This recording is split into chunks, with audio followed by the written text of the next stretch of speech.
जय हिंद दोस्तों, फिर से आपके सामने एक लेकर आया नया वीडियो। ठीक है, जो क्वेश्चन बैंक हम लोग सॉल्व कर रहे थे उसी का। तो हम लोग प्रीवियस वीडियो में जो है 20 नंबर तक सॉल्व किए थे। ठीक है, पहला चैप्टर का जो क्वेश्चन बैंक था फिजिक्स का, तो 20 नंबर तक सॉल्व किए थे। अब हम लोग 21 नंबर से स्टार्ट करेंगे। तो हम लोग पहला क्वेश्चन देखते हैं, पहले क्वेश्चन समझते हैं। 21 नंबर का क्वेश्चन क्या है, आप देखिए ध्यान से। 21 नंबर क्वेश्चन ये है जो आपको यहाँ पे दिया गया है। ठीक है, बोल रहा है कि विद्युत क्षेत्र ई से लंबवत रखे विद्युत द्विध्रुव का आघूर्ण पी है। मतलब कोई विद्युत क्षेत्र ई से लंबवत, इलेक्ट्रिक फील्ड से लंबवत परपेंडिकुलर रखा गया है इलेक्ट्रिक डाइपोल मोमेंट को। ठीक है, और वो इलेक्ट्रिक डाइपोल मोमेंट पी है।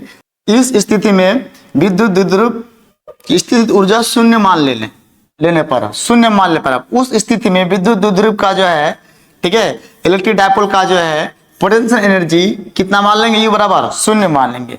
तो ई और पी के बीच थीटा कोण की स्थिति में विद्युत द्विध्रुव की स्थैतिक ऊर्जा कितना आएगा, स्थैतिक पोटेंशियल एनर्जी कितना आएगा। इसका डायरेक्टली फॉर्मूला तो ये होता है। ठीक है, यहाँ से यू का मान आपका आ जाएगा यू बराबर माइनस पी डॉट ई आएगा, डॉट प्रोडक्ट आएगा। और ये डॉट प्रोडक्ट को हम लोग कभी कभी ऐसे लिखते हैं, वेक्टर ए डॉट बी का फॉर्मूला होता है, ठीक है, पी ई कॉस थीटा। या तो ऑप्शन में ये होना चाहिए था या तो ये होना चाहिए था। तो इसका डायरेक्टली फॉर्मूला क्या दिया आपका, ये वाला दिया हुआ। तो बी नंबर क्या हो जाएगा, इसका सही होगा, ये भी गलत हो जाएगा, ये भी गलत हो जाएगा, ये भी गलत हो जाएगा। ठीक है, तो 21 नंबर आपको समझ में आ गया होगा। ये एक अलग से थ्योरी है, आपको ऑफलाइन वालों को पूरी तरह से पढ़ा चुके हैं। ठीक है, उसमें आप देख सकते हैं ना। चलो अगला हम लोग स्टार्ट करते हैं। क्वेश्चन क्या है, अगला क्वेश्चन समझ लेना अच्छी तरह से। इस तरह क्वेश्चन पीछे पढ़ा हुआ है, प्रीवियस क्वेश्चन जितना सा है उसको हम पढ़ा रहे हैं करके। ठीक है, पूछने का तरीका देखिए, सेम क्वेश्चन है, बस पूछने का तरीका देख लीजिए कैसे कैसा है। 22 नंबर क्वेश्चन, किसी चालक पदार्थ से बना असीमित आवेशित, असीमित मतलब उसमें चार्ज का कोई लिमिट नहीं है, बहुत हो सकता है। ठीक है, पतली चादर के सतह के निकट स्थित किसी बिंदु पर विद्युत क्षेत्र का मान ज्ञात करना। इससे पहले वाला क्वेश्चन में भी था, लेकिन वहां पे कुछ अलग टाइप से पूछा था, आंसर सेम आएगा लेकिन यहाँ कुछ अलग से पूछेगा। ये असीमित सतह अगर है, इसमें चार्ज है, ठीक है, इसमें चार्ज है, असीमित चार्ज है ना, और चार्ज है, नॉन यूनिफॉर्म चार्ज इसमें। ठीक, इसमें कितनी सतह है, दो सतह का एरिया कितना आ जाए आपको मान के चलिए 2a हो जाएगा। इसका टोटल एरिया कितना आ जाएगा, 2a हो जाएगा। मान लेता हूं इस पर चार्ज डेंसिटी आएगा, चार्ज डेंसिटी सिग्मा बराबर टोटल चार्ज क्या होगा, Q अपॉन A हो जाएगा। तो यहाँ पर अगर ये Q निकालते हैं, हालांकि इसका फॉर्मूला जो ये आएगा तो कैसे आएगा मैं दिखाना चाहता हूँ। यहाँ से ये निकालते सिग्मा इंटू A आ जाएगा, Q मालूम A मालूम। अब हमको क्या ज्ञात करना होगा, उसके निकट के विद्युत क्षेत्र का मान ज्ञात करना होगा। ठीक है, विद्युत क्षेत्र के E का मान ज्ञात करना होगा। तो E के लिए हम लोग फॉर्मूला जो है ना फ्लक्स के अकॉर्डिंग पढ़ते हैं, हम लोग फ्लक्स फॉर्मूला पढ़े हैं। ठीक है, क्या पढ़े हैं, ई एस कॉस थीटा, यहाँ थीटा 1 0 लेना पड़ेगा। तो फाई बराबर कितना हो जाएगा, ई का वैल्यू, फाई का जमाने क्यू अपन एप्सिलॉन नॉट, ई का वैल्यू तो हमें ज्ञात करना होगा। ठीक है, इस एस का वैल्यू कितना हो जाएगा, 2a हो जाएगा। इसको देखो, दो सतह, एक नीचे भी सतह ऊपर एक सतह, जैसे मेरा हाथ है, ये सरफेस अगर है तो इसका एक सतह, तो इसके एरिया में ये मान लेता है, इसका एक एरिया, तो कितना आ जाएगा 2a। इसलिए यहाँ पे टोटल सरफेस कितना लिया हम लोग, 2a। शॉर्टकट में लगा रहे कॉस थ्योरम को यहाँ पे, तो 2a यहाँ पे इंटू कॉस 0 डिग्री का मान कितना आ जाएगा 1। यहाँ से हमारा सॉल्व कर ले तो ई का जो वैल्यू आएगा, एक्चुअल में ई है, ये ई का जो वैल्यू आएगा तो Q बट्टे 2a एप्सिलॉन नॉट बराबर ई। ठीक है, अब यहाँ पे हम लोग ए का वैल्यू यहाँ पे रख देते हैं, सॉरी किसका वैल्यू, Q का वैल्यू ऊपर में रख देते हैं। तो ई बराबर जब आपका फाइनल रिजल्ट आएगा, जहाँ पे Q है यहाँ पे ए रख देते हैं, तो सिग्मा इंटू ए, ठीक है, इसका अपन में कितना आएगा 2a एप्सिलॉन नॉट, यानी कि ए से ए कट जाएगा। तो मेरे पास जो फाइनल रिजल्ट बचेगा, सिर्फ टिक मत लगा, टिक लगाना तो टिक लगा के निकाल जाते थे, सॉल्व कर रहे। तो अब ऊपर बचेगा सिग्मा, नीचे क्या बच रहा है आपका, ए कट गया, 2 upon epsilon not. Low question का मैंने सॉल्व यानी कि प्रूफ भी कर दिया। आपको प्रूफ भी करना है तो इतना आपका क्या करना होगा, डेरिवेशन करना होगा, कुछ भाषा वगैरह आएगा। तो क्वेश्चन नंबर सी क्या आपका सही आंसर है, ये भी गलत, ये भी गलत, ये भी गलत। आपने क्या भी पढ़ा होगा तो आपने देखा होगा, ऐसे ही होता है, ठीक है, इसको देख लीजिएगा। तो 22 नंबर का क्या हो गया, सी नंबर सही आंसर है, सी नंबर सही आंसर है, ठीक है। चलो हम अगला देखते हैं, 23 नंबर का क्वेश्चन देखिए, अगला क्वेश्चन 23 नंबर क्या कह रहा है, जब किसी वस्तु को आवेशित किया जाता है, जब किसी वस्तु को आवेशित किया जाता है, ठीक है, तो उसका द्रव्यमान बढ़ता है, घटता है, अचर रहता है, बढ़ा या घट सकता है, आपको ये समझना पड़ेगा। अच्छा, आवेशित मतलब क्या, पहले समझते। एक वस्तु अगर है, ए दूसरे पे वस्तु अगर है, यहाँ पे ए वस्तु ये वाला बी वस्तु, ठीक है, इलेक्ट्रॉन के पास नेगेटिव चार्ज होता है, प्रोटॉन तो कभी ट्रांसफर होगा नहीं, इलेक्ट्रॉन ट्रांसफर होगा। तो जैसे इस वस्तु से चला जाएगा एक इलेक्ट्रॉन, तो इस पर आ जाएगा एक नेगेटिव चार्ज, ठीक है, इस पर आ जाएगा एक पॉजिटिव चार्ज।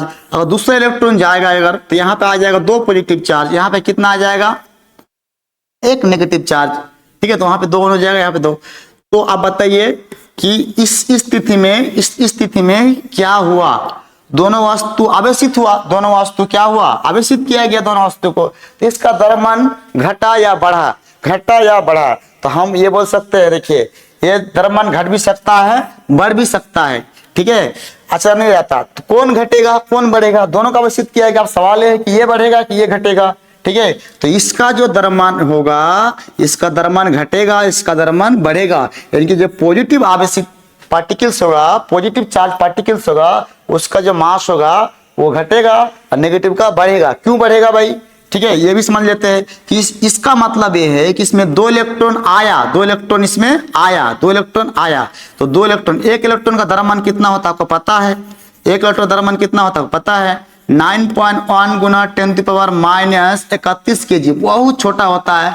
तो बताइए इतना द्रव्यमान जब यहाँ से निकल के आया, तो इतना द्रव्यमान यहाँ से निकल लेके वो चला गया, इतना द्रव्यमान पॉजिटिव, इस पर चार्ज कैसा आएगा, नेगेटिव, तो इसका द्रव्यमान क्या हो गया आपका, घट गया, इसका द्रव्यमान क्या हो गया आपका, बढ़ गया। इसके लिए बोल सकते हैं यहाँ पे अगर नेगेटिव वस्तु का मान बोलता, तो नेगेटिव वस्तु का द्रव्यमान जो होता वो बढ़ जाता, और पॉजिटिव वस्तु यानी पॉजिटिव चार्ज का द्रव्यमान क्या होता, घट जाता। यहाँ पे ना ही नेगेटिव बोला ना ही पॉजिटिव बोला, इसलिए हम यहाँ पे बोल सकते हैं इसका द्रव्यमान घट भी सकता है, बढ़ भी सकता है, यानी कि नेगेटिव पॉजिटिव दोनों हो सकता है। आई होप मुझे लग रहा है आपको समझ में आ गया होगा, ठीक है। हम नेक्स्ट क्वेश्चन की ओर बढ़ रहे हैं। क्वेश्चन नंबर 24 में आपको क्या नहीं दिया हुआ, यहाँ पे आपका चित्र नहीं दिया हुआ, ठीक है, इसका फिगर नहीं दिया हुआ, क्वेश्चन में थोड़ा सा बामी से कर दिया।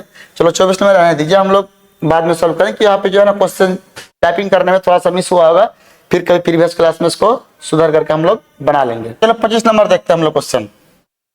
24 में थोड़ा सा प्रिंटिंग मिस है, इसलिए मैं सॉल्व नहीं किया, ठीक है, क्या है नहीं देखना पड़ेगा। 25 नंबर क्वेश्चन क्या है हम देख रहे हैं। पहले क्वेश्चन को बहुत अच्छी तरह से पढ़े, अंडरस्टैंडिंग करे, उसके बाद उसको सोचिए, डायरेक्टली देख के हड़बड़ी में गड़बड़ी ना करे, ठीक है। क्या कह रहा है क्वेश्चन, आवेश का क्या कह रहा है, आवेश का पृष्ठ घनत्व का मात्रा क्या होगा, ठीक है, आवेश का पृष्ठ घनत्व, इसको हम बोलते हैं, ठीक है, what is the SI unit of surface charge density, surface charge density. There are three type of charge density, first type is that linear charge density, second type is that surface charge density, fourth type is that third type is that volume charge density। यहाँ पे किसके बारे में जिक्र किया, पृष्ठ आवेश यानी कि सरफेस चार्ज के बारे में जिक्र किया है। तो सरफेस चार्ज सबसे पहले हम फॉर्मूला देखेंगे, उसके बाद समझेंगे। तो surface charge density united by the sigma, ठीक है, इसका फॉर्मूला होता है Q अपॉन A। कोई सरफेस अगर है, एरिया किस तरह का अगर है, इसमें चार्ज क्यों है, इसके एरिया ये है, इसका फॉर्मूला क्या है, Q अपॉन A, ठीक। तो Q अपॉन A ये स्केलर क्वांटिटी होता है, ठीक। और इसके पूछा है कि इसके आशय मात्रा क्या होगा, इसका फॉर्मूला पूछता तो ये आ जाता, लेकिन इसका पूछा है कि आशय मात्रा क्या होगा। तो आप ये बात जानते हैं, चार्ज का आशय मात्रक होता है कूलम, चार्ज का आशय मात्रक क्या होता है कूलम, और एरिया का जो आशय मात्रक होता है आपका मीटर स्क्वायर, क्या होता है मीटर स्क्वायर। ये कहीं ना कहीं आप यूनिट या डायमेंशन में पढ़ा होगा। तो इसको हम लोग ऊपर लेके जाएंगे इस मीटर को, तो कूलम तो ऊपर पहले से ही है, मीटर को ऊपर लेके जाएंगे तो इसका जो पावर है प्लस में था तो किस में हो जाएगा, माइनस में हो जाएगा। तो इसका आशय मात्रा क्या आ जाएगा, coulomb per metre square, coulomb per metre square, ठीक है, कूलम पर मीटर स्क्वायर। ये इसका फॉर्मूला हो गया, और फॉर्मूला से हम लोग ऐसा यूनिट चलेंगे या उसको समझेंगे कौन वेक्टर कौन स्केलर, ठीक है, ये स्केलर क्वांटिटी है। तो चलो आगे हम लोग समझते हैं। चलिए फिर से हम लोग 26 नंबर क्वेश्चन को बहुत अच्छी तरह से पढ़ते हैं और समझते हैं, ठीक है। किसी गोलीय पृष्ठ के अंदर क्यों आवेश रख दिया गया है, कोई गोलीय पृष्ठ है उसके अंदर क्यों आवेश रख दिया गया है, तो संपूर्ण पृष्ठ से निकालने वाले इलेक्ट्रिक फ्लक्स क्या होगा, इलेक्ट्रिक फ्लक्स क्या होगा। मान के चलिए ये गोलीय पृष्ठ है, इसके अंदर ये गोला है, इसके अंदर क्या रख दिया गया है, क्यों चार्ज को रख दिया गया है, इसके अंदर क्या होगा, फ्लक्स क्या होगा। तो गॉस थ्योरम से हम लोग पढ़े थे फ्लक्स बराबर formula Q by epsilon naught, Q by epsilon naught, Q by epsilon naught, ठीक है, Q by epsilon naught. B number क्या है, करेक्ट आंसर है। बी नंबर को क्या कर दिया जाए, लॉक कर दिया। बी नंबर क्या आपका सही आंसर है, देख लीजिए बी नंबर आपका सही आंसर। ये भी गलत है, ये भी गलत है, ये भी गलत है, ठीक है।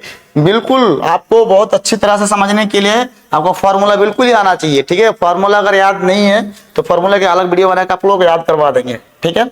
चलिए अगला क्वेश्चन देखते हैं हम लोग। अगला क्वेश्चन है 27 नंबर, ठीक है। उसको भी बहुत अच्छी तरह से भी पढ़ते हैं फिर उसको सोल्यूशन करते हैं। सिर्फ सोल्यूशन नहीं करना, पढ़ना भी है, समझना भी है, ठीक है। तो किसी दूरी पर अवस्थित दो आवेशित कण के बीच मतलब दो आवेश है उसके कण के बीच लगने वाला बल F है। यदि उसके बीच का दूरी को आधी कर दी जाए, तो विद्युत बल इलेक्ट्रिक फोर्स का मान क्या होगा, ठीक है। तो बहुत आसानी से इसको भी हम लोग क्या करेंगे, सॉल्व करेंगे, ठीक है। तो मान के चलिए दो चार्ज अगर है, दो चार्ज Q1 Q2 है। चार्ज के बारे में कुछ नहीं किया, चार्ज को रख दिया, इसके बीच का दूरी कितना है, R है। तो कूलम्ब्स लॉ से इसका जब फॉर्मूला आएगा के Q1 Q2 upon R square, या तो 1/4 पाई एप्सिलॉन नॉट भी मान सकते हैं। अगली बार क्या बोल रहा है, यदि उसके बीच की दूरी को आधी कर देंगे, उसके बीच का दूरी क्या कर देंगे, आधी कर देंगे। तो आधी मतलब यहाँ पे Q1 यहाँ पे Q2 और ये R डैश बराबर R/2, मतलब जो पहले से दूरी जितना था उसका क्या कर दिए, आधी कर दिए। तो उस समय में कितना फोर्स लगेगा ये हमें बताना होगा। तो नया फोर्स का नाम क्या होगा, इसका मान ज्ञात करना, F डैश मान लेता हूं। तो इसका फॉर्मूला हो जाएगा K, ठीक है, Q1 Q2 अपॉन, ठीक है, R डैश का स्क्वायर, ठीक। चलिए K Q1 Q2 upon R dash का मान कितना हो जाएगा, R/2 का होल स्क्वायर। इसको हम सॉल्व करते हैं, ठीक है।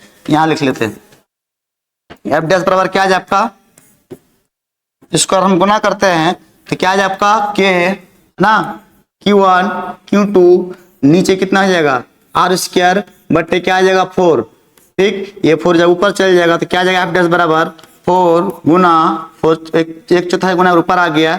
तो K Q1 Q2 नीचे क्या है आपका R स्क्वायर। अच्छा K Q1 Q2 अपन R स्क्वायर, ये किसका मान है, F का मान, ठीक है। तो F डैश बराबर 4 गुना क्या हो जाएगा आपका F। तो देखो ये नया फोर्स है, ये पुराना फोर्स है, ये पुराना फोर्स। तो नया फोर्स पुराना फोर्स का कितना गुना बढ़ गया, 4 गुना। ऑप्शन में क्या दिया आपका 4F यानी के 4 गुना, ठीक है, 4 गुना। तो सिर्फ हम ऐसे नहीं बोलते हैं इसके आंसर ये होगा, आपके सामने करके दिखाते हैं कि आंसर ये होगा तो कैसे होगा। हाँ आपको लेकिन ये वाला कूलम्ब्स लॉ का जो फॉर्मूला आता है दो चार्ज में लगने वाले फोर्स का, वो आपको याद होना चाहिए, ठीक है। याद नहीं है तो आप याद कर लीजिए, क्वेश्चन आएगा ही आएगा, ठीक। चलिए अगर इसमें क्या बोलता, इसके ट्रिक भी बता सकता, अगर इसको क्या बोलता 3 गुना बोलता, ठीक है, सॉरी इसका बीच का दूरी को आधी का 2 गुना बोलता, अगर 2 गुना बोलते दूरी का 2 गुना कर देते तो क्या होता 1/4 गुना घट जाता, 1/4 गुना क्या जाता आपका फोर्स घट जाता, ठीक है। तो ऑफलाइन क्लास में बहुत अच्छी तरह से उसको मेंशन किया है, उसको पढ़ाए गए हैं, ठीक। चलिए अगला देखते हैं हम लोग।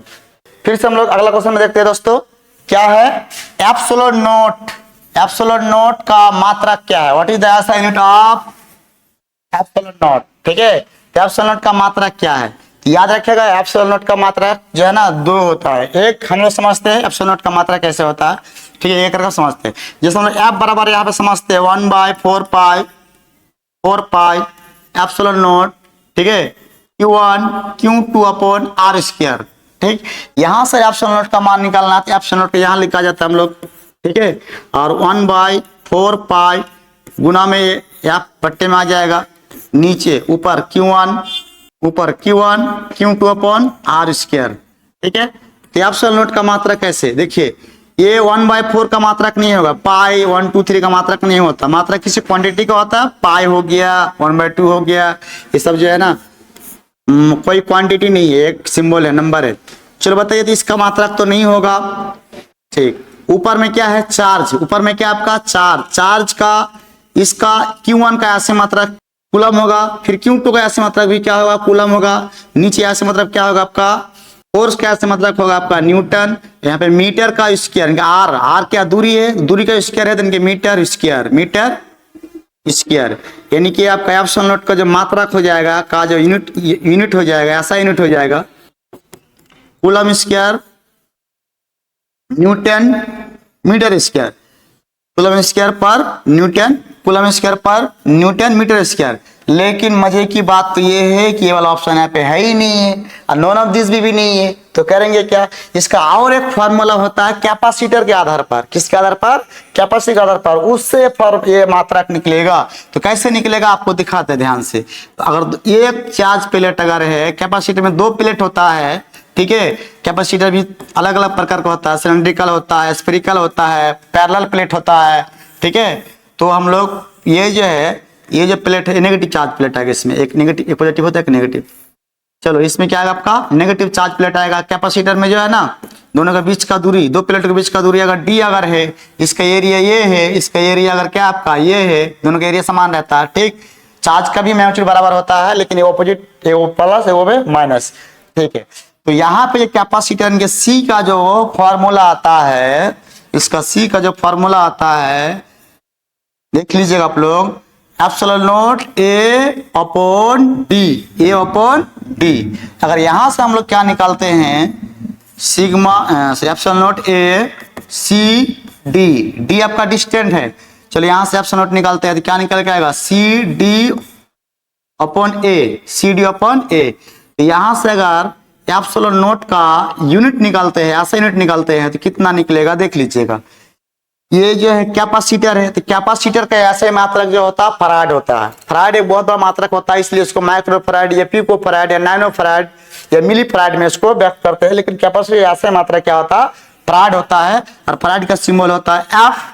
और नीचे जो ऊपर जो और डिस्टेंस है डी, डी का ऐसे मात्रक हो जाएगा आपका मीटर, और नीचे जो एरिया है उसका ऐसे मात्रक हो जाएगा आपका मीटर स्क्वायर। और यहाँ से भी 1 मीटर से 1 मीटर कट गया, तो मेरे पास बचा, ठीक है, एफ अपॉन एम। यानी क्या है आपका एफ अपॉन एम, या तो ऑप्शन में ये मिलेगा, या तो उसको ऊपर लेके जाएंगे तो एफ एम पे इनवर्स 1, यानी क्या आएगा, फराड पर मीटर इनवर्स, फराड पर मीटर। बी नंबर क्या आपका सही है भाई, बी नंबर आपका सही है, ठीक है। आपको इस तरह से ये कर देंगे कि उस तरह का सवाल अगर कहीं भी आ जाए, कैसी भी आ जाए, तो आपको हो जाएगा ऑप्शन में, या तो ये मिलना चाहिए था ऐसे मात्रक, या तो आपका क्या मिलना चाहिए था, ये मिलना चाहिए था। तो ये दिया हुआ है, ये दिया हुआ नहीं है, तो इसका आंसर क्या आ जाएगा, बी नंबर, फराड पर मीटर इनवर्स, ठीक है। मुझे लग रहा है कि आपको पूरी तरह से समझ में आ गए होंगे। चलो अब अगला क्वेश्चन की ओर बात करते हैं। अगला 29 नंबर क्वेश्चन को बहुत अच्छी तरह से समझ लेना है, ठीक है। क्वेश्चन क्या रहा है कि निम्नलिखित में, ठीक है, निम्नलिखित में से किस राशि का मात्रक है वोल्ट पर मीटर होता है, मतलब किस राशि का मात्रक वोल्ट पर मीटर होता है, ठीक है। तो ये विद्युत फ्लक्स का है कि इलेक्ट्रिक फील्ड का है, इलेक्ट्रिक जो भी है उसको देखना पड़ेगा। तो हम लोग इसका जो ऐसे मात्रक हो जाएगा, ये इलेक्ट्रिक विद्युत क्षेत्र का, इलेक्ट्रिक फील्ड का, इलेक्ट्रिक इंटेंसिटी का होगा, विद्युत क्षेत्र तीव्रता का या विद्युत क्षेत्र का होगा। तो कैसे होगा इसको हम लोग थोड़ा सा समझते हैं, ठीक है। पहले हम ये समझते हैं कि इलेक्ट्रिक को पॉइंट चार्ज के कारण, कोई पॉइंट चार्ज के सामान पॉइंट चार्ज क्यों अगर है, यहाँ पे आर दूरी अगर है, तो इसके कारण इस आर दूरी में, इस पॉइंट पी पर, ठीक है, ये आर दूरी है, तो इसका जो है ना इलेक्ट्रिक पोटेंशियल कितना आएगा, इलेक्ट्रिक पोटेंशियल के क्यू अपॉन आर आएगा, या तो 1/4 pi epsilon naught Q R आएगा। अच्छा, यहाँ पे इलेक्ट्रिक फील्ड कितना आएगा, यहाँ इलेक्ट्रिक फील्ड आएगा के क्यू अपॉन आर स्क्वायर आएंगे, ठीक है। तो यहाँ पे जो इलेक्ट्रिक फील्ड आपका होगा, तो इसको हम लोग ऐसे लिख सकते हैं कि जो नीचे का आर स्क्वायर है ना, इसको 1/r स्क्वायर कर सकते हैं। अच्छा, ये किसकी मात्रक है, ये क्या है, ये आपका इलेक्ट्रिक पोटेंशियल है। तो इलेक्ट्रिक पोटेंशियल इसका ऐसे मात्रक क्या है आपका वोल्ट, नीचे क्या आपका, नीचे आपका क्या 1/मीटर 1/r है, तो r क्या आपका मीटर, तो वोल्ट पर मीटर, इसको हम लोग बोलते हैं वोल्ट पर, ठीक है। वोल्ट पर मीटर किसका मात्रक निकला आपका, किसका मात्रक निकला, इलेक्ट्रिक फील्ड के विद्युत क्षेत्र का, इलेक्ट्रिक फील्ड के विद्युत क्षेत्र का। डी नंबर क्या आपका सही है, ये गलत है, ये गलत है, ये गलत है, ठीक है। चलिए अगला क्वेश्चन देखते हैं हम लोग, लास्ट क्वेश्चन। चलिए अगला 30 नंबर क्वेश्चन क्या है, बहुत आसान क्वेश्चन है। आवेश का बीमा क्या है, बीमा मतलब डायमेंशन, बीमा मतलब डायमेंशन। तो तो आवेश का डायमेंशन क्या था? आवेश क्या? चार्ज होता है। इलेक्ट्रिक करंट के फॉर्मूला पढ़े थे हम लोग 10th में, 9th में, 10th में, 11th में, 12th में। तो इसका फॉर्मूला था Q अपॉन T। यहां से अगर हम लोग क्रॉस गुना करते हैं तो क्या निकलता है? Q बराबर IT। क्या निकलता है? IT। तो Q क्या है? Electric charge. I क्या? Electric current, electrical fundamental current. और T क्या है आपका? समय। तो या तो इसका जो है ना डायमेंशन, ठीक है, Q का बीमा बोले या डायमेंशन, Q का बीमा या डायमेंशन जो आपका होगा, या तो क्या होगा? AT होगा, क्योंकि देखिए इलेक्ट्रिक करंट का डायमेंशन क्या होगा? या तो ये होगा, ठीक है, ये, और टाइम का डायमेंशन कितना होगा? T। या तो क्या आपका AT आएगा, है ना, या यहाँ पे IT आएगा, ठीक है, IT आएगा। तो ऑप्शन में क्या दिया? दोनों AT IT, क्योंकि ये इसका डायमेंशन है, कभी ये बोलता है कभी I बोलता है किताब में। तो क्या दिया आपका? AT। AT क्या आपका राइट आंसर हो गया। चलो आज हम लोग फिर यहाँ तक वीडियो को बंद करते हैं। फिर अगला क्लास में हम लोग इससे आगे वाला जो चैप्टर है या आगे वाला जो क्वेश्चन है उसको क्या करेंगे? सॉल्व करेंगे। सभी क्वेश्चन इतने आसान नहीं होते, कुछ क्वेश्चन क्या होगा टफ भी आएंगे, ठीक है। अभी फिलहाल हम आसान आसान लोग सॉल्व कर रहे हैं, ठीक है। तो आज तक यहाँ तक रहने दीजिए। जय हिंद, जय भारत।